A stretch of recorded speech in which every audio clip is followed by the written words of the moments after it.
انہیں پتہ نہیں چلتا کہ اس حمزہ کو پڑھنا ہے یا ہم نے یا کو پڑھنا ہے، یہ حمزہ یا کے اوپر ہے یا کہ اس الف کو پڑھنا ہے یا نہیں پڑھنا، اس شا ان پڑھنا ہے یا لشیء ان پڑھنا ہے، اس کے بعد را مشدد، دال ساکن ہے اس کے بعد تا مشدد۔ اللہم صلی علی محمد وعلی آل محمد۔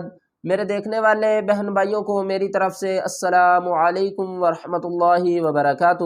جیسا کہ آپ سب جانتے ہیں کہ قرآن پاک کے مشکل ترین ورڈ کو پڑھنے کی یہ سیریز جاری ہے۔ نیکسٹ جو ہماری سیریز شروع ہونے والی ہے اس میں ہم سورۃ الفاتحہ سے لے کر سورۃ الناس تک پورے قرآن کو ورڈ بائی ورڈ ڈیلی ایک سبق اپلوڈ کریں گے۔ اگر آپ قرآن پاک کو آسان تجوید کے ساتھ سیکھنا چاہتے ہیں تو ہمارے سبق میں شامل ہو جائیے، انشاءاللہ آپ کی تجوید درست ہو جائے گی۔ آج کے سبق میں ہم سورۃ الکہف کے جو مشکل ترین ورڈ ہیں ان کو پڑھنا سیکھیں گے۔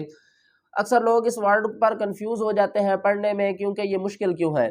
اکثر لوگ کنفیوز اس لیے ہوتے ہیں کہ انہیں پتہ نہیں چلتا کہ اس حمزہ کو پڑھنا ہے یا ہم نے یا کو پڑھنا ہے، یہ حمزہ یا کے اوپر ہے یا جزم یا حمزہ کے اوپر ہے، اکثر لوگ یہاں پر کنفیوز ہو جاتے ہیں۔ تو آج میں اس ورڈ کو آپ کو اچھے طریقے سے پڑھنا سکھاؤں گا اور اس کے ہجے کرنے بھی سکھاؤں گا۔ اس کے ہجے کس طرح کریں گے؟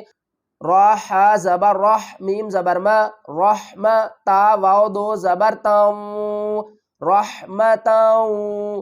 آگے دیکھیں واو زبر وا، رحمتاؤ، ہا یا زبر حی، رحمتاؤ و حی۔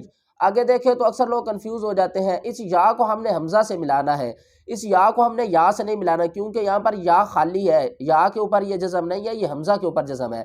تو ہم جہاں پر بھی حمزہ خالی ہوگی تو وہاں ہم حمزہ کو جھٹکے کے ساتھ پڑھیں گے۔ کس طرح؟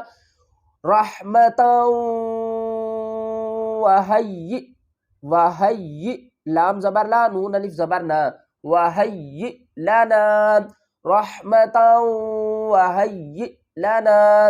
آگے دیکھیں دوسرا ورڈ، یہاں پر دیکھیں تو اکثر لوگ کنفیوز ہو جاتے ہیں کہ اس الف کو پڑھنا ہے یا نہیں پڑھنا۔ اس الف کو ہم نے ہرگز ہی نہیں پڑھنا، نہ ہم اس کو ہجوں میں پڑھیں گے اور نہ ہی ہم اس کو رواں میں پڑھیں گے۔ کس طرح پڑھیں گے؟ اس کے ہجے کس طرح کریں گے؟ لام نون زبر لن، نون مشدد ہے، یہاں پر گنہ کریں گے، پہلے والی نون کو چھوڑ دیں گے۔